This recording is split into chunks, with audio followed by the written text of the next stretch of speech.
in today's tutorial, I'm going to show you guys how to enable or disable developer mode on your ASUS laptop, tablet, or desktop computer. So this should hopefully be a pretty straightforward process, guys. And without further ado, let's go ahead and jump straight into it. So all you have to do is open up your search menu, search for settings, best result, come back with settings, go ahead and open that up.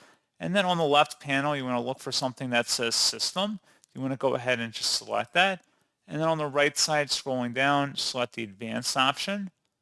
Should be an item if you scroll down again on your ASUS device for developers, developer mode, install apps from any source, including loose files. Toggle this on or off depending on your preference, and then you may have to restart your computer for the change to take effect. And that's pretty much it. So as always, thank you guys for watching this brief tutorial. Do hope that I was able to help you out, and I do look forward to catching you all in the next tutorial. Goodbye.